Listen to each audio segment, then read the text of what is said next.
Welcome to Cooking with Chef Tuan, and today we're going to be making some delicious hot Italian sausage and pepper sandwiches, as well as some hot Italian sausage links. As usual, all the ingredients and measurements will be included in the description box down below. Now, if you haven't done so already, go ahead and go and smash that like button. Now, our Italian sausage recipe today calls for 5 pounds of pork. Today, I'm going to be using 3 different cuts. A Boston butt, then I'm gonna add some pork belly for the extra fat that we need, and then to round it all off, I'm gonna be using some boneless country pork ribs. And when you're done cubing up all your meat, put it in the refrigerator to keep it nice and cold. We do not want to promote bacterial growth. And now that our meat is just chilling in the fridge, we're gonna go and get our spices together.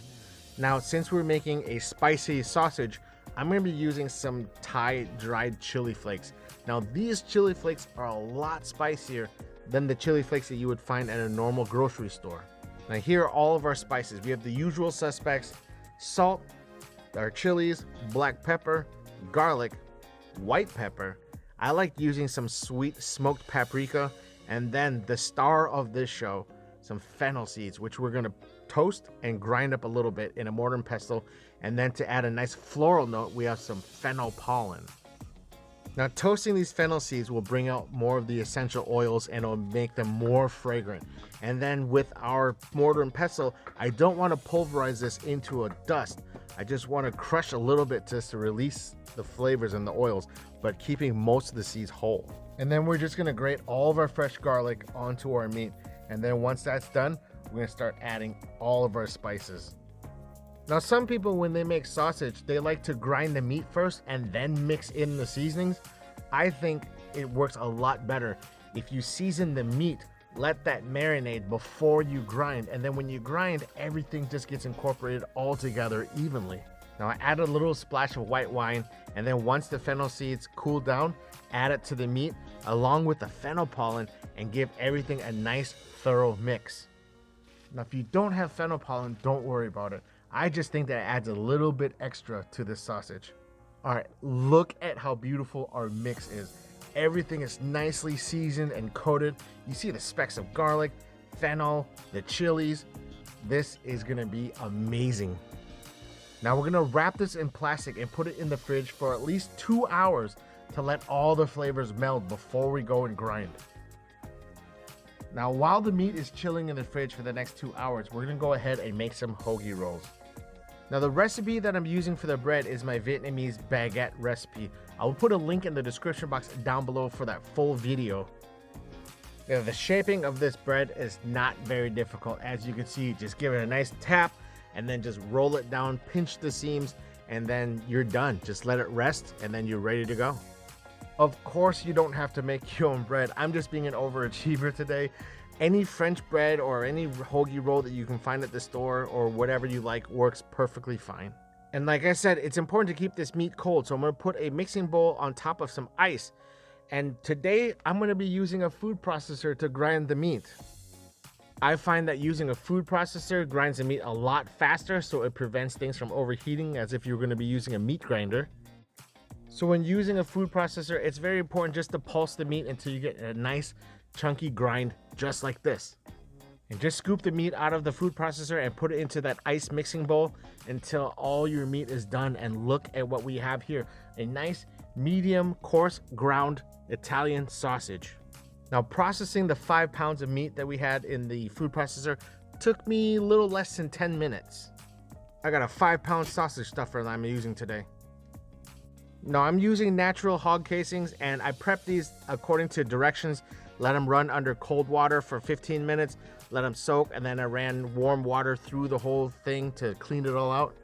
And crank the handle until a little bit of sausage comes out, then you can tie the ends. And just keep cranking and making sure that all your sausage comes out evenly. Remember, you control the flow of the sausage. Not only are you holding onto the sausage, but you're also holding onto the casing. When enough sausage mixture goes into the casing to the girth that you want, just let go of the casing and you'll see the sausage keep sliding forward. Do that until you're done. And once you're done, give this a little pinch and pull the casing off and then tie it at the ends. And as you see here, I'm pricking my sausage because I want to release some of the air. And then to make links, you want to separate it to as long as you want.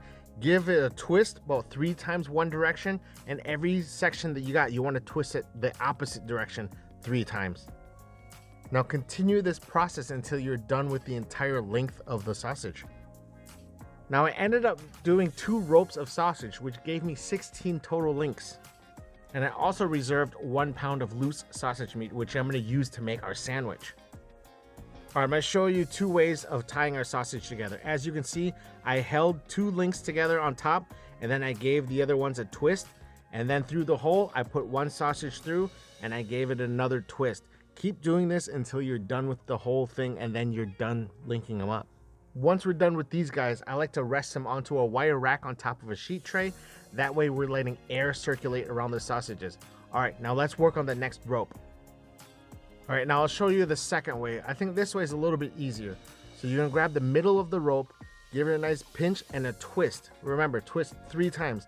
And then you're gonna go down and you're gonna see where you want the next links to be. Give that a pinch and a twist about 3 times.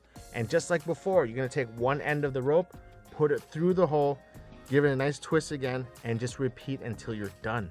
And then just keep doing it until you're at the end. And once you're at the end, you take those 2 ends and tie them together into a knot. And once you're done with that, you're done linking them up. And it goes onto the wire rack and the sheet tray. And I like to chill these in the refrigerator for at least 6 hours or so so they get nice and dry, and let all the flavors and everything settle inside the casings. Let the casings also shrink a little bit so it holds these sausages nice and snug. So now this is done, and our bread should be done proofing if you're gonna make your own bread. So I'm gonna bake this according to instructions. Like I said, I have a link down below to this video. Now, like I said before, you don't have to make your own bread, but if you do, this is what you're gonna be working with. Nice, beautiful, crackling crust. Let these guys rest before you cut them open. All right, today I'm using a cast iron pizza pan as my makeshift plancha. Right, and on top of here, I'm gonna throw in some Cubanelle peppers, some red onions, and some red bell peppers. Then I'm gonna take some of that loose sausage meat that we have, and I'm gonna cook them up. This is how I make my sausage and peppers and onion sandwich. Because doing it this way, you get a bite of everything. So like the perfect bite in every single bite. Once everything is pretty much cooked through, I'm gonna give this a little bit of marinara, and I'm gonna top this with some provolone cheese. And like I said, I'm being an overachiever today, so I'm gonna go a little bit above and beyond, and I'm gonna chop this cheese into the meat. So that way you got cheese throughout the entire mix of sausage, onions, and peppers. Look at how gorgeous everything looks, from the bread to the sausage filling with the marinara and the melted cheese. Give this a nice flip. And look at this. The entire hoagie roll is filled from edge to edge. Incredible. Look at this sausage, onion, and pepper sandwich. Tell me this does not look sexy. Cut this right down the middle. Nice crusty bread that we just made. You know, sometimes being an overachiever rewards you with great riches. So I'm ready to plate this up and bring this outside to enjoy the sun and this sandwich. Look at this thing. It's just oozing with cheese, marinara sauce, onions, peppers, and our hot Italian sausage mixed all throughout this beautiful bread that we made. Guys, this is gonna be awesome.